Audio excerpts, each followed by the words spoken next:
Good morning, everyone. Good morning. Good morning to our folks online. Good morning to our folks in person. Good morning to all of the people who are with us in spirit. We arrive at this day, the first Sunday of the new year, alive with aspirations and challenges.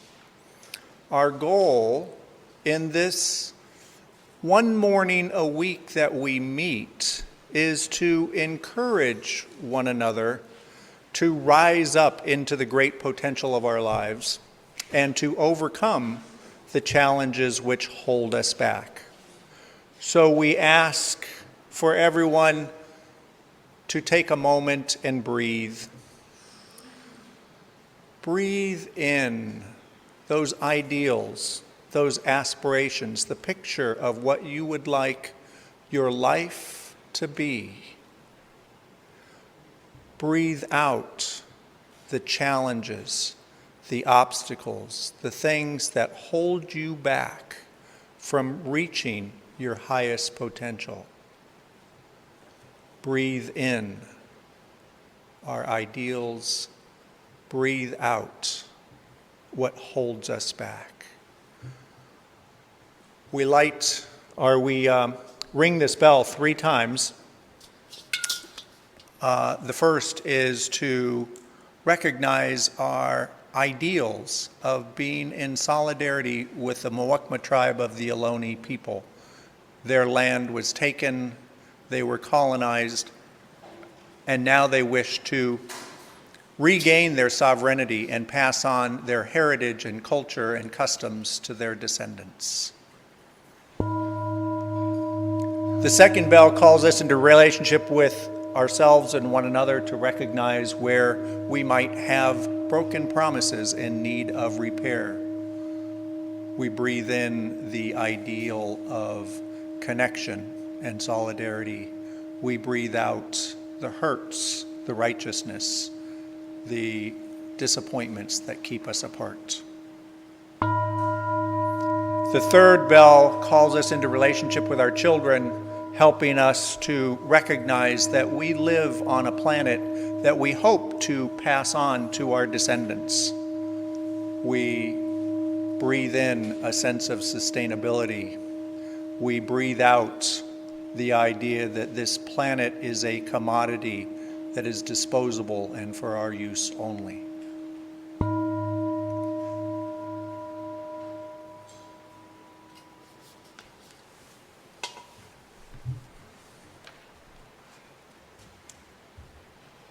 Good morning.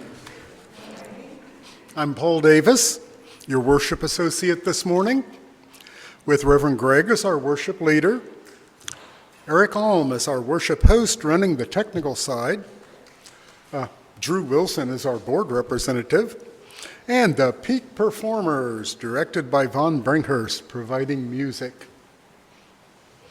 This is our first service of the new year, 2026, amazingly large number. So we think of changes and new beginnings. The Alcoholics Anonymous prayer comes to my mind. I'm not an alcoholic, but I have known members of AA and have great respect for them. They have dealt with a problem much more difficult than any I have encountered. Their prayer asks for courage to change the things I can, serenity to accept the things I cannot, and wisdom to know the difference. For New Year's, I would say, analogously, grant me the willpower to change the things that I should change, the tenacity to keep the things I should keep, and the wisdom not only to know the difference, but also to understand how. With this in mind, I look forward to our message this morning. Please join me in worship now, and specifically, join me in reciting words as we light our chalice, which you will notice is in an unusual location that will be explained. we light this chalice to remind ourselves to treat all people kindly because we are all one family, to take good care of the earth because it is our home, to live lives full of goodness and love because that is how we will become the best people we can be.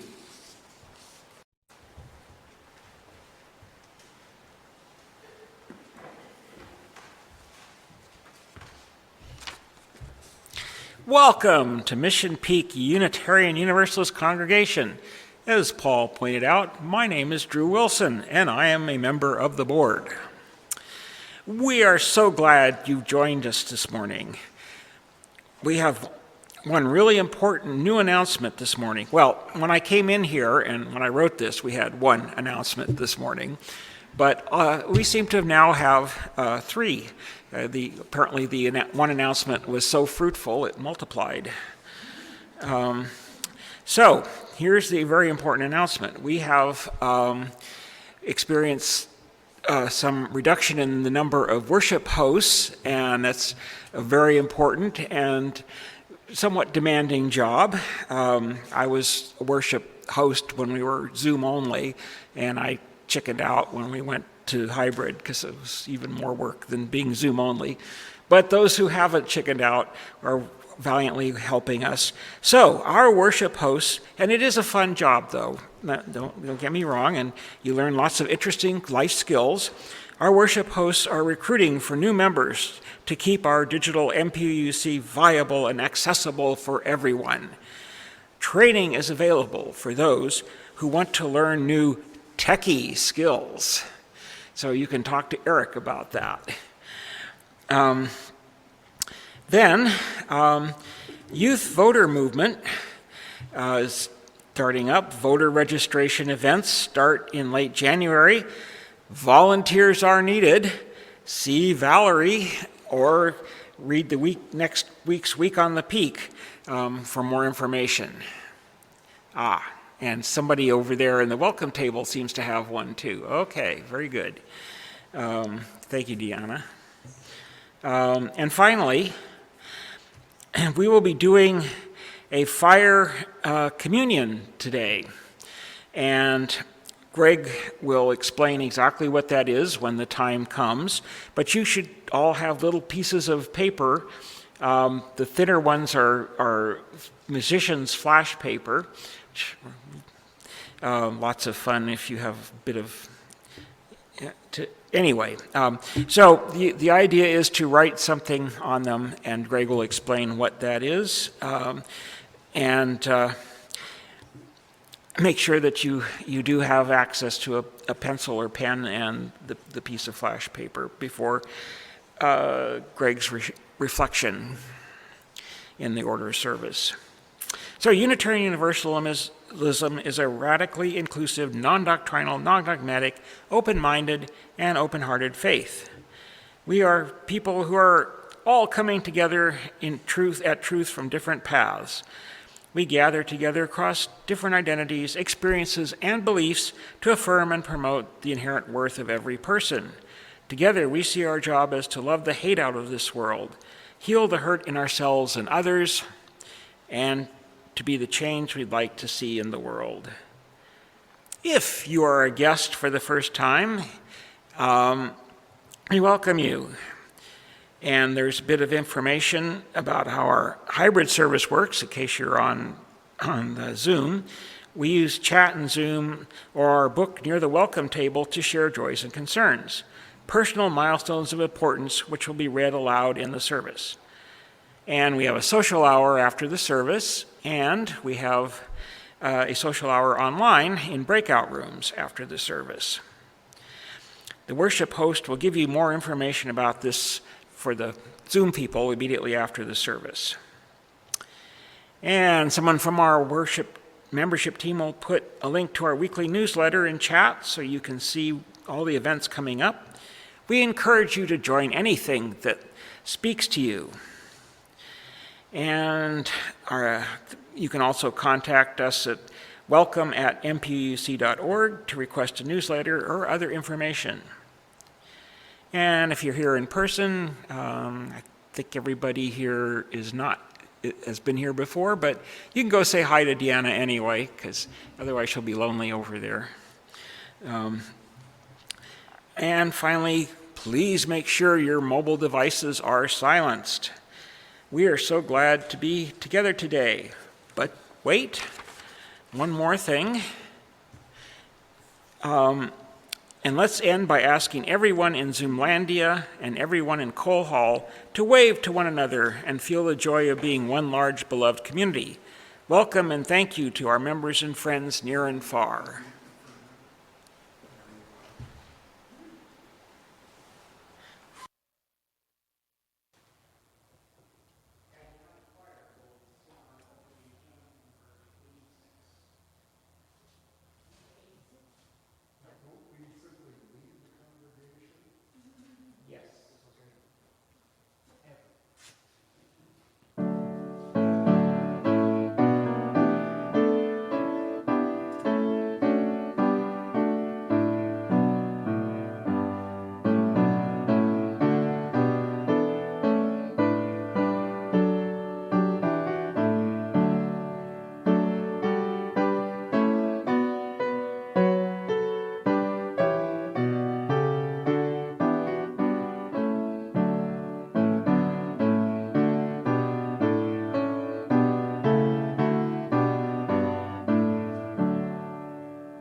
Good morning. This is a story that has to do with Mission Peak's one of our main purposes, which is like the purpose of all UU congregations, to help people in their pursuit of spiritual growth. So if spiritual growth resonates with you, you might be really excited at this time of the year, because we are in Western culture's great window of intentionally initiating personal change by making New Year's resolutions. Anybody make a New Year's resolution? We'll talk about that later.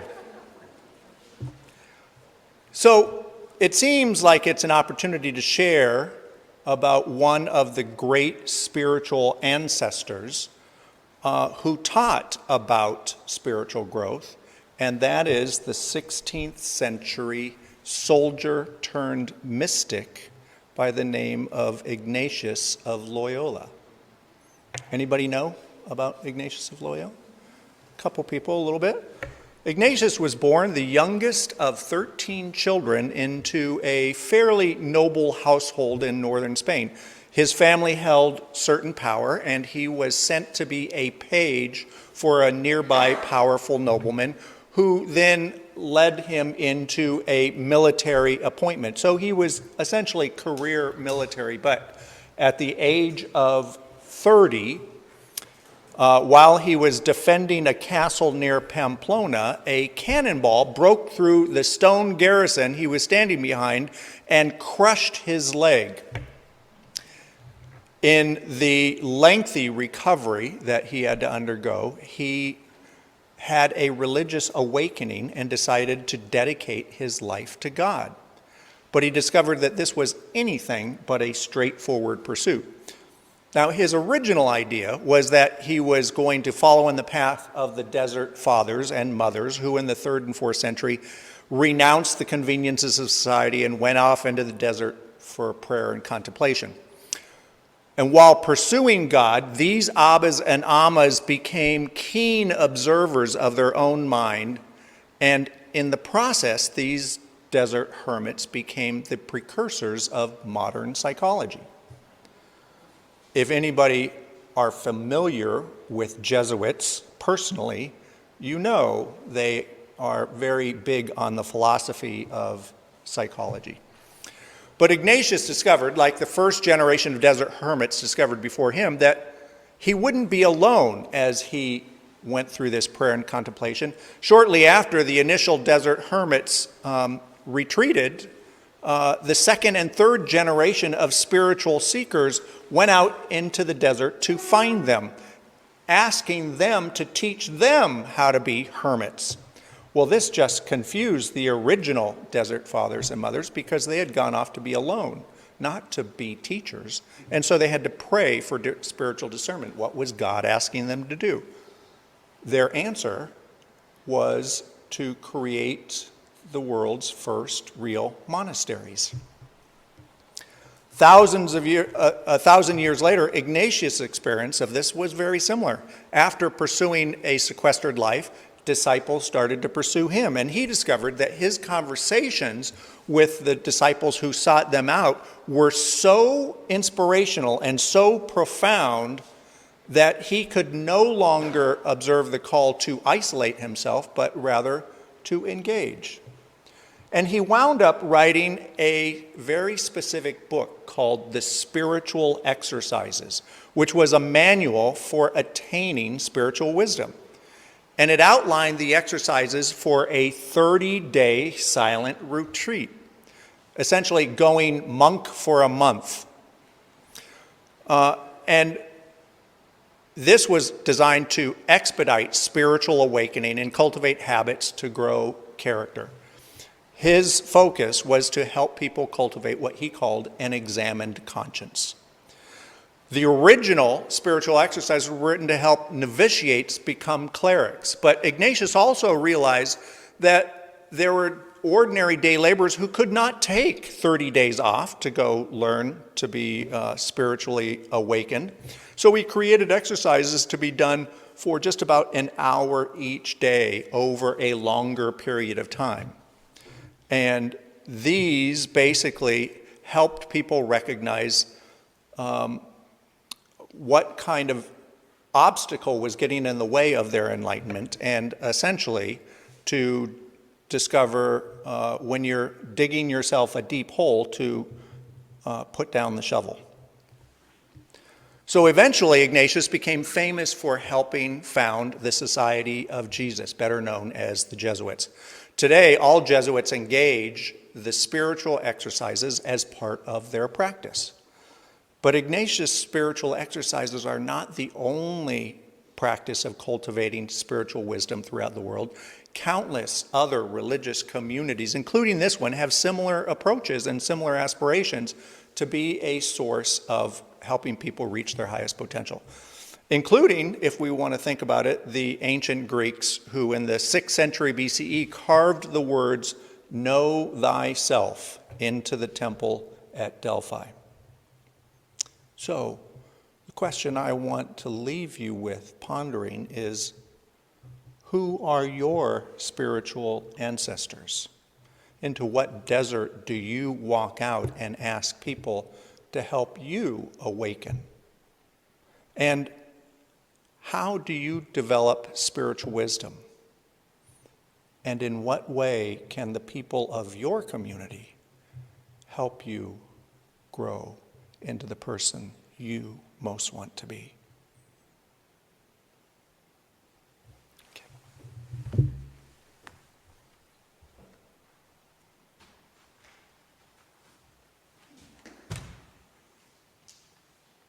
This is the practice of generosity, the part that Paul gets really excited about.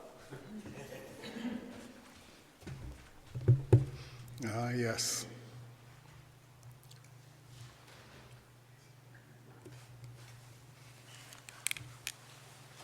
Got to get my words back. Where are my words? I think they're here. We take up a collection on Sundays. For the simple reason that our purpose in gathering is for more than ourselves. We want to make sure that the ministries that we need, the ones that infuse worth and dignity into our children, our youth, our programs of learning and leadership, and our ministries of anti-oppression, and our work in the larger world, are in place to meet the needs of others. There's the slide. We hope you will make a contribution toward these worthy causes by making your check to Mission MPUUC congregation at the address on the screen. You can also use the bill pay option in your online banking, or drop your check in the Mission Peak mail slot, or pay online with a credit or debit card, or just put something in the basket that just went by. Thank you for supporting and sustaining the efforts of our members, friends, and staff. Your contributions make loving, learning, and leadership more possible. Thank you, Paul. Thank you, Jay. Thank you, everyone.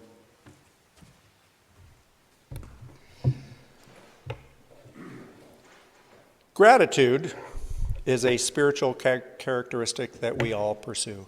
So we are glad to see the gratitude which channels us into giving. One of the great benefits, one of the things that we seek out in spiritual communities like this is a sense of companioning, so that when we have a moment that is a milestone moment, a big change for us, an epiphany, a call of sorts, that we will not be alone, that we will have someone for counsel, someone for celebration, someone for compassion and support. If you have a joy or concern that by sharing with this community can bring hope or healing, we invite you, if you're online, to write it into the chat, or if you're here in person, there's a book back there, to be open and share what is most true for you in your heart of hearts, that you can let other people know, that we can be your spiritual companions. If you would like to drop a stone into our stone garden around our chalice this morning, we invite you to do that. And of course, if your joy or concern is too tender to share aloud, myself or Reverend Barber, or really anybody here in the congregation, can be a companion and presence you into your highest ideals.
These are the joys and concerns that are allotted to texts.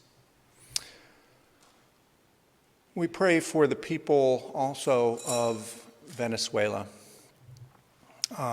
whose citizens have been attacked, whose leaders have been accused, whose resources have been stolen, and whose sovereignty is threatened. And we pray for the people of Ukraine and Taiwan, because if this precedent of unprovoked military aggression is allowed to stand, they are next in line. Finally, one last stone for the hopes and hurts still too tender to escape our hearts. May we never be alone. May we invite one another to be close to us, to know what ails us, what fears we carry with us, and may giving us the chance to be part of a greater solution. For all of these hopes and concerns, we keep our hearts, our minds, our arms, and our doors open.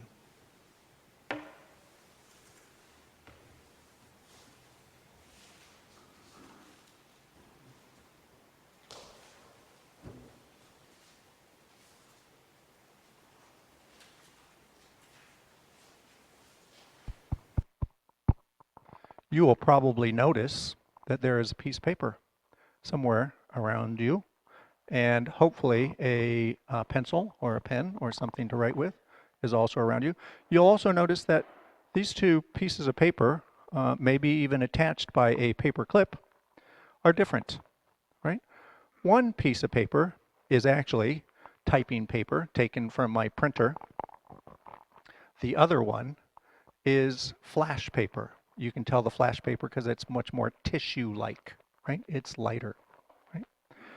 It's going to be part of the exercise that we're going to do, but I want to share a little bit about why we're going to do this exercise.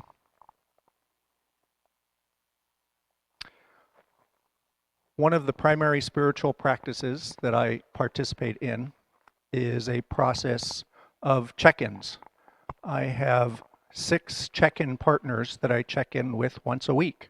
Jim McKinley is one of those check-in partners. I've been doing this with him for almost 10 years, where we talk once a week. That's how I managed to call in 10 years of favor to bring him in as our sabbatical minister. What this spiritual practice is it's a 10-minute conversation. It's a monologue where we share with each other the deepest truths that we are aware of at any particular moment. And it has a particular pattern, which I want to share with you. The first thing we do is we declare our overarching intention. Our overarching intention is our aspiration, our ambition, the thing that we're working toward, that we can keep it in the forefront of our mind so that everything that we might do in that day or in that week will come with the focus of that overarching aspiration in mind, right? And then we can kind of look through that lens and ask ourselves how we did. So, overarching intention. We talk about a little bit about the challenges that get in the way of us being more successful in that overarching intention. And of those challenges, we look to see what of those challenges are old challenges? What of the things that are so old they have created a little bit of an internal bias in us because we're very reactive to them. So we tend to see them even before they may appear sometimes. Then we ask ourselves what we might dare to do differently, how we might challenge our bias so that we can get around the obstacle that is holding us back and be more able to fulfill that overarching intention to which we ascribe to. And finally, and this is my favorite part of our check-ins, one of the last things that we do is we say 2 things. What am I appreciating about myself? And even more importantly, what would love say about this conflict that we're in? If love were looking over our shoulder and listening to what we had to say, what would what would the response that love would have? What would that say to us, right? So here's your part. Just not once a week, but just once a year, today, I want you to take these two pieces of paper on the typing paper, which if you have one with a paper clip, will probably have a green line on the bottom of them. That's just to distinguish it. I want you to write your overarching intention as best you can think. Take a minute, breathe in, and think, what is the overarching, the biggest thing that you can think of that you want your life to represent or manifest, or that a personal attribute or characteristic you want to be part of your life?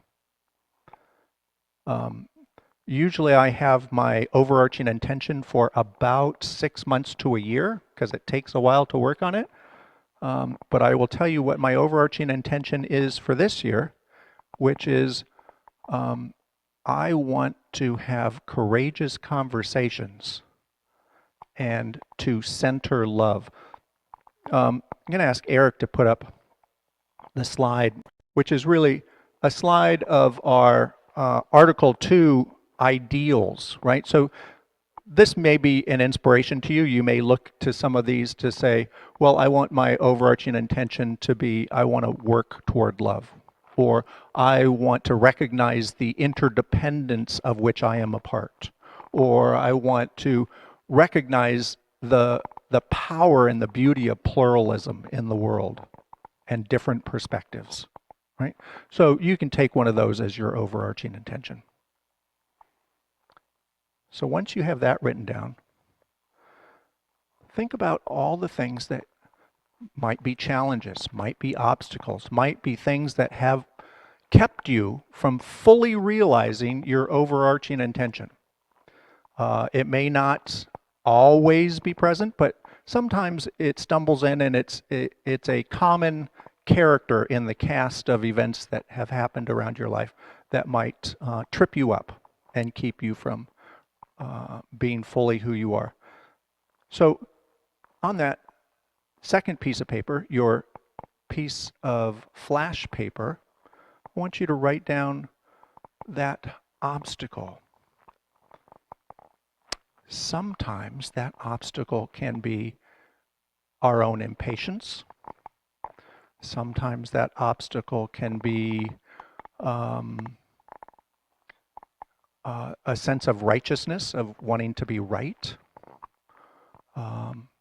But it's usually unique to you. Sometimes it comes from early in your life, early in your childhood. Those are the hardest because those tend to become ingrained in us. They tend to become biases that trip us up, and they become so familiar we don't even recognize when they're acting. But they often divert us from the path towards our highest intentions. Does that make sense? So, when you have those two things written down, I am going to invite you to come forward and to, you don't have to read anything, but just read to yourself what your overarching intention is.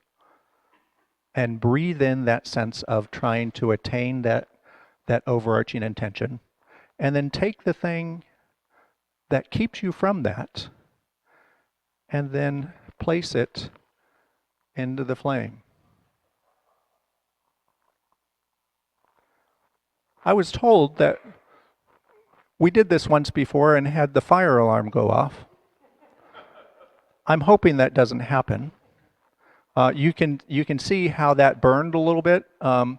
It's not going to burn you. You can always let go of it, but try and let go of it into the sand if you can. And Vaughn, can you play while we're doing our fire communion?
difficulty for Michelle.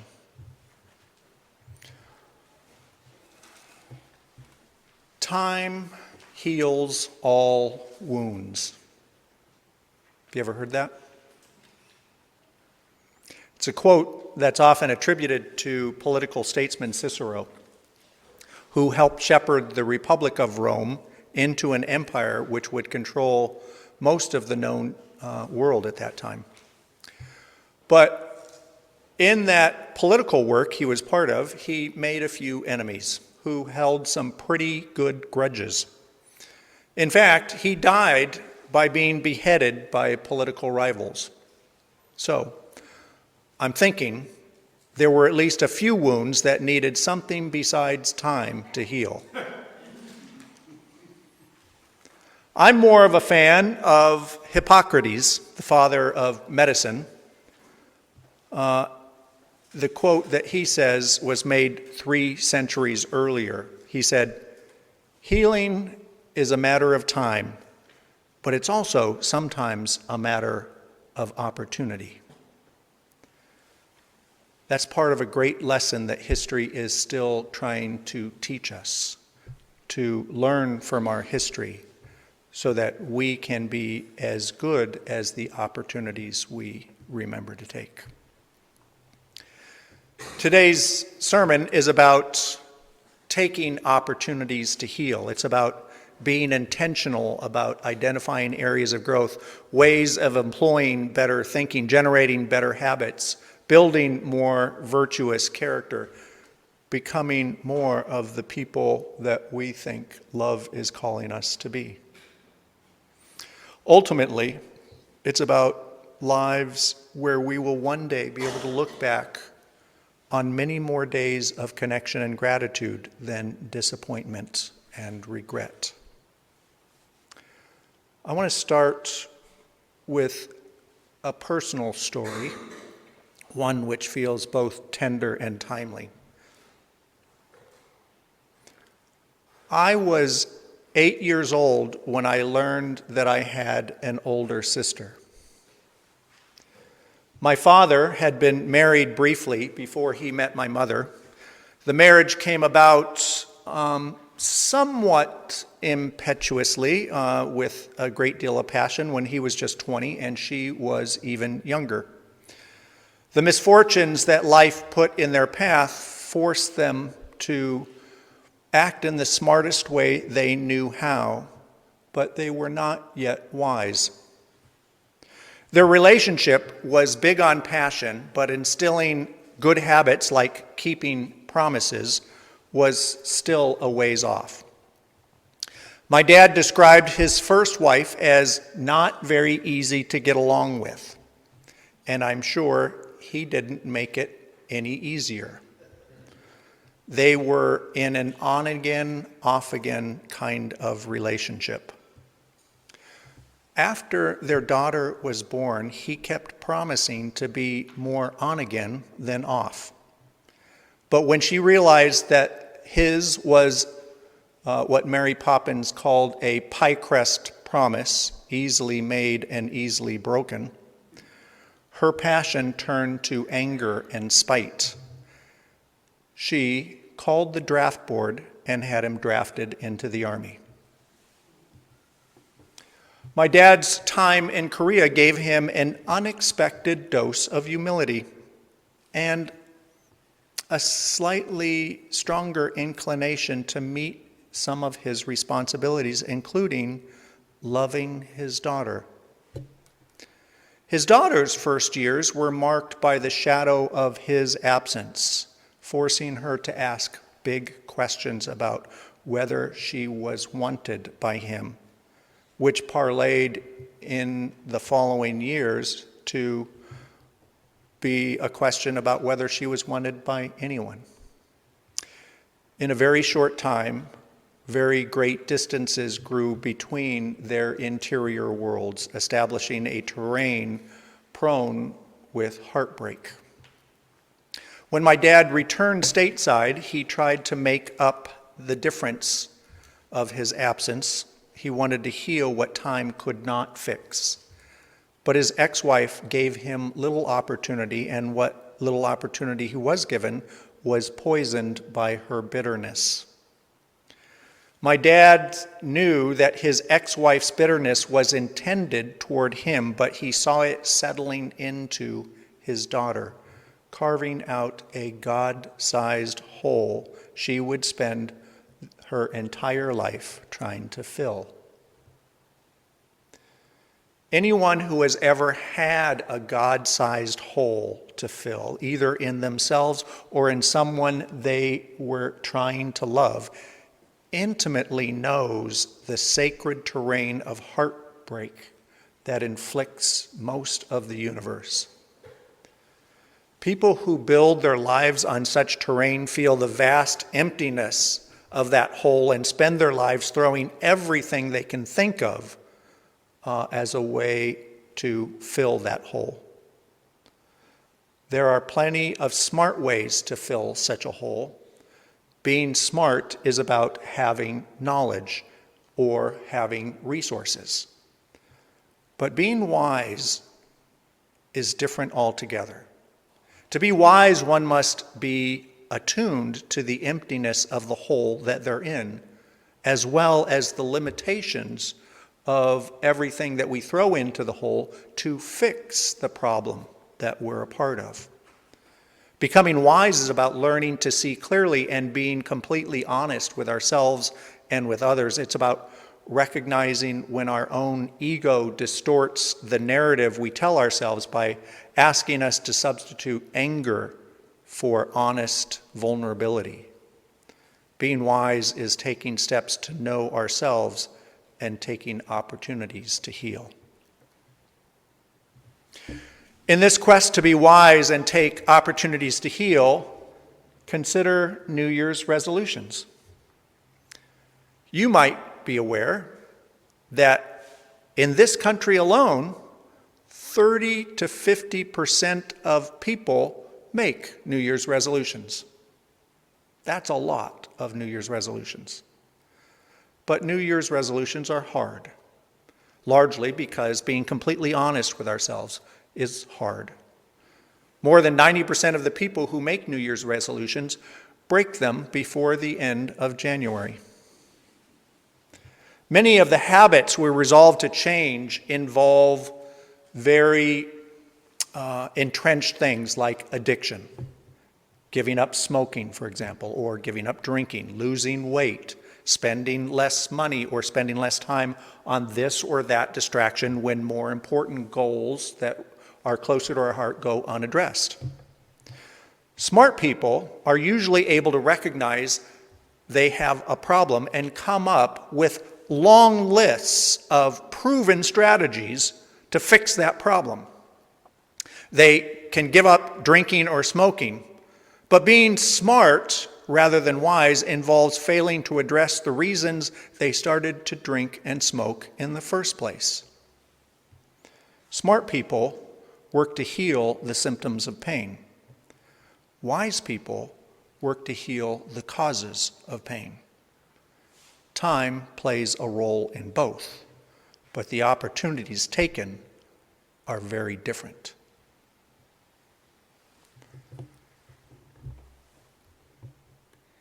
My sister is named Terry. She had just turned 17 when she came to stay with my dad to get away from Las Vegas, where she lived. She had fallen in with people smart enough to find her drugs, but not wise or compassionate enough to understand the God-sized hole that she was trying to fill. I was 8, and my parents had just divorced. I had been handed my own God-sized hole and a shovel with my name on it. I was smart enough to know how to use that shovel, but not wise enough to know how to set it down. When I first met Terry, I was mesmerized. She was one of the most beautiful women I had ever met. And I could see, besides noticing that she was beautiful, that she was very scared. I was smart enough to recognize that there was a darkness in which she wrestled. I was not yet wise enough to imagine a light that I may be able to give her to show her a path out. But I knew I wanted that light for her, just like I knew I wanted it for myself. Igor Grossman is a psychologist who studies wisdom. He found that being smart, in other words, having intelligence or knowledge, is not a cure for the biases of self-delusions that get us in trouble.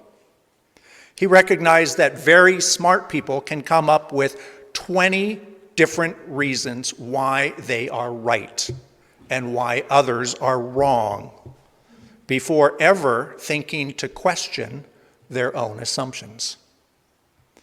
Smart people are incredibly capable of generating a sophisticated litany of rationale as to why their original bias is justified.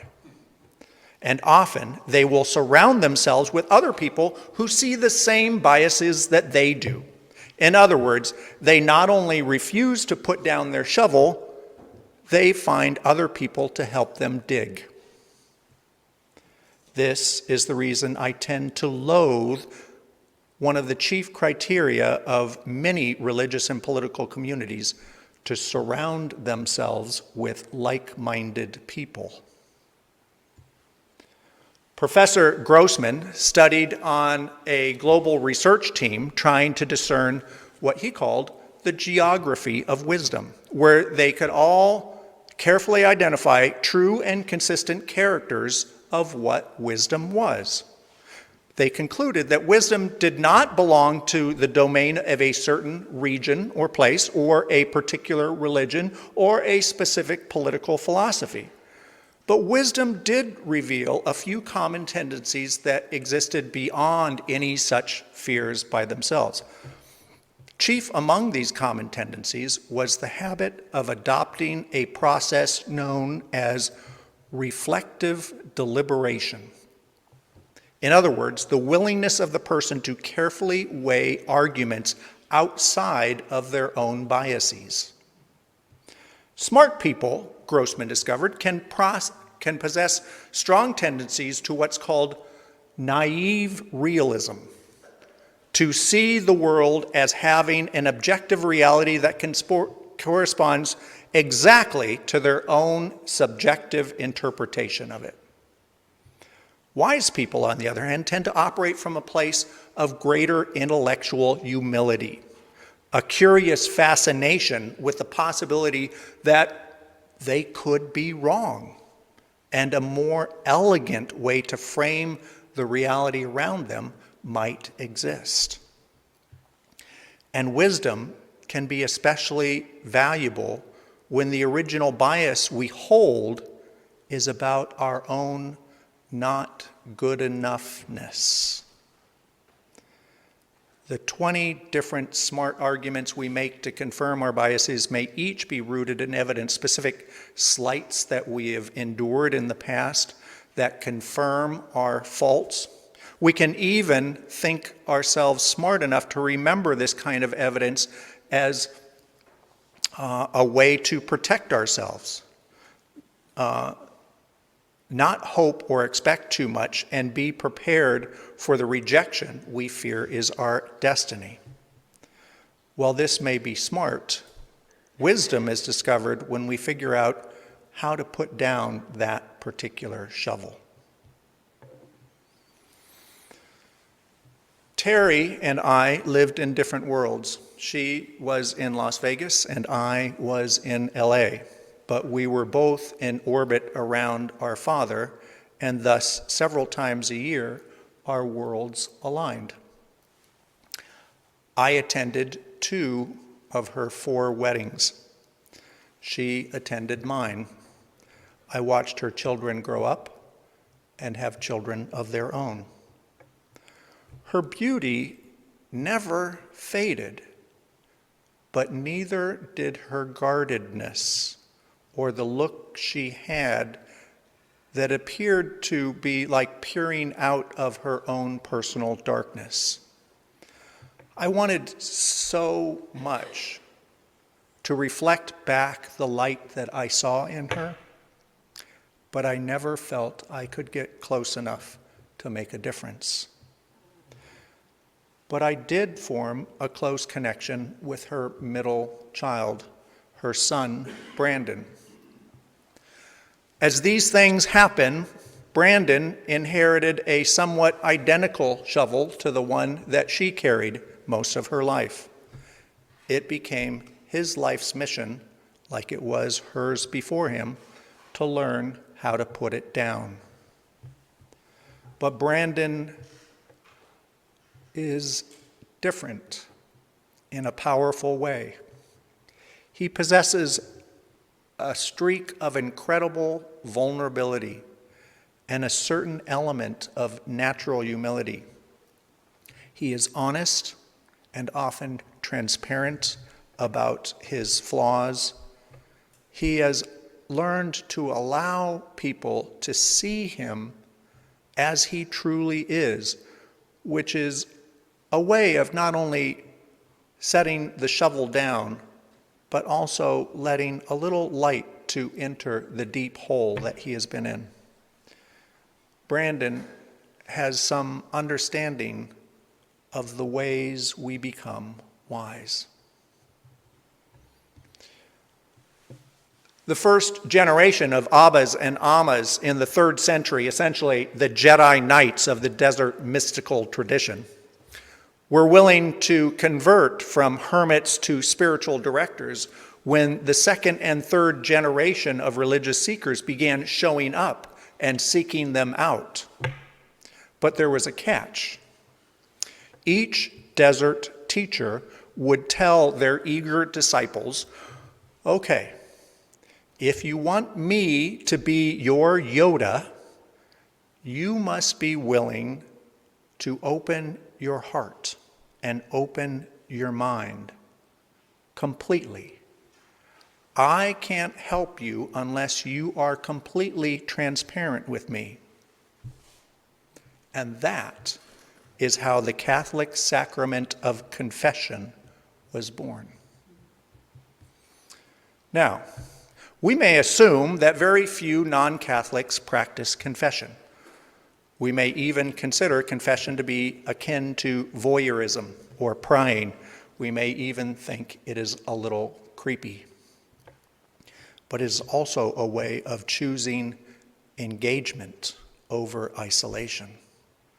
It is a way of inviting a different perspective to weigh in, which might very well be the only voice in our interior which would recognize our biases and dare to tell us to put down our shovel. Confession can actually be the forging of a path to invite more light to shine in on the dark places of our soul. Now, I am not saying that we should all get comfortable confessing everything to anyone. Building trust with someone to know they have our best interests at heart is essential. But if you're one of those people who say there is no one trustworthy enough to love us after being made privy to the special collection of things we're least proud of, it may be time to get a second opinion on your confirmation bias. Even if such a person can't get us to put down our shovel, they may at least be willing to hold it for us for a while. But for the sake of argument, let's assume your New Year's resolution doesn't include converting to Catholicism and going to confession. There might still be a less drastic commitment that has some of the same benefits. In the spiritual exercises, Ignatius of Loyola encourages people seeking wisdom to spend time each morning to reflect on the day ahead and time each evening to reflect on all the encounters and experiences that they had. The objective of such a reflection is actually objectivity. Igor Grossman, who has researched the spiritual exercises, discovered that those who got the best results from doing those practices took time to write them down in a journal. But even running through a narrative in our head is helpful. But here's the trick that is described in Ignatius' Pursuit of Wisdom. You must do it in third person. For example, in the morning I might write, Greg is going to center love in every encounter today. And Greg will make it a point to find at least one thing he admires in each person who crosses his path. And in the evening I might write, Greg felt insecure during his morning check-in and had a strong urge to convince everyone of all the impressive things he was doing. Over time, it becomes easy and more natural to see things from a slightly more objective and less subjective point of view, to override our confirmation bias, to take things less personally, to invite humility. It is something of a Jedi mind trick on our ego. This is not the droid who is supposed to be digging a deeper hole. Whatever you do, though, try to remember to let some light shine into the hole that you have dug, especially on some of the things that you've hidden from view and that keep you from being known just as you are. If all that seems a little scary and uncomfortable, you might just reflect on the character of Dracula. I learned in my most recent trip to Ireland that Irish writer Bram Stoker wrote the novel Dracula back in the late 19th century. He meant for the character of Dracula to be a metaphor for sin and temptation. He knew vampires are very strong. They are fast, they are stealth, they are sexy, and they are alluring. But such power only thrives in the darkness. If you drag them into the light where everyone can see them, they lose all of their power and you see them for what they really are, which, if you are Unitarian, is goodness. That is Unitarian theology, that men and women are born good instead of sinful. So much of our work is to learn to see ourselves in the light of goodness and use that light to shine on the goodness of others. Unfortunately, I'm not sure if that light of goodness was something my sister Terry learned to see. 2 weeks ago, after a lifetime of pushing people away and choosing isolation, my nephew Brandon called with the news that she had died. She was found on her bedroom floor alone. It was a welfare check that discovered her after she had been missing. Brandon and I talked about our regrets. We mourned that more light and more of our light didn't make it into the God-sized hole where she had taken up residence. But we hoped her death came with a sense of what many people speak about at the time of their death, of seeing the light and following the light And we speculated that it might be a light which allowed her to see how much she truly was loved and how much love she truly held for other people rather than pushing them away. We imagined that for her it might be the ultimate third-party challenge, holding love against the bias of rejection that she carried. What we do know is that she left behind her shovel for us. We talked a little bit about our goals of what we do with those shovels. And so I lift that up for you. Instead of digging a hole for ourselves, can we possibly use our shovels to build something and work towards something that we aspire to?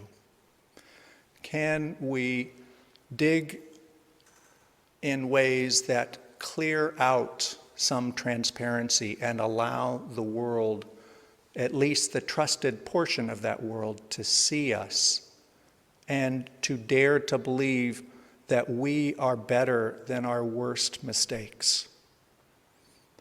That light of love which shines on us might then prove to be healing in such a way that our own light is rekindled and we shine it on others.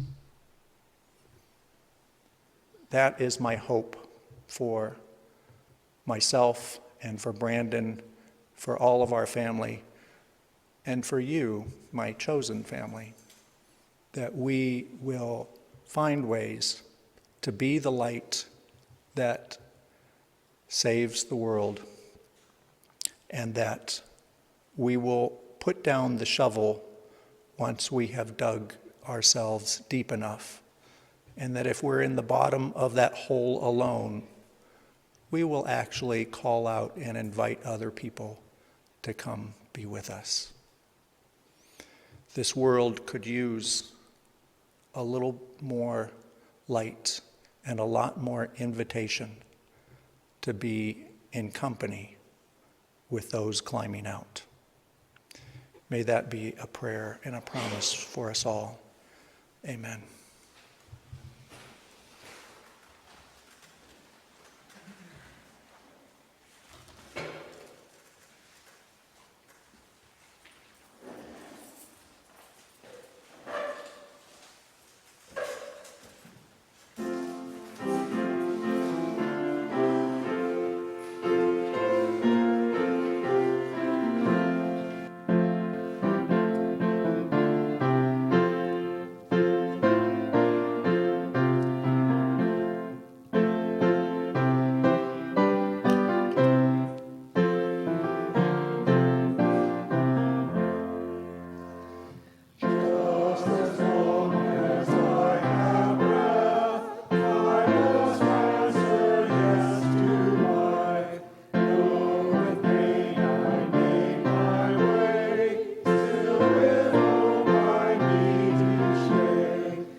please join with me again in reciting together these words as we extinguish this chalice.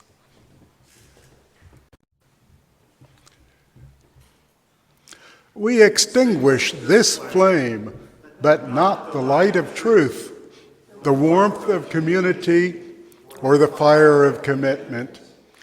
These we carry in our hearts until we are together again.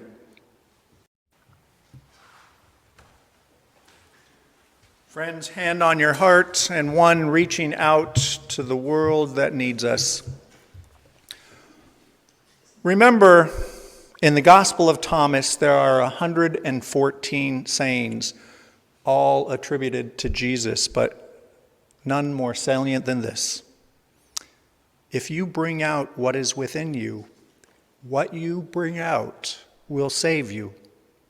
If you don't bring out what is within you, what you do not bring out will destroy you. We are creators and liberators of this world, not destroyers. May we come together with all of our light to put down the shovels digging deeper holes. Amen, and blessed be.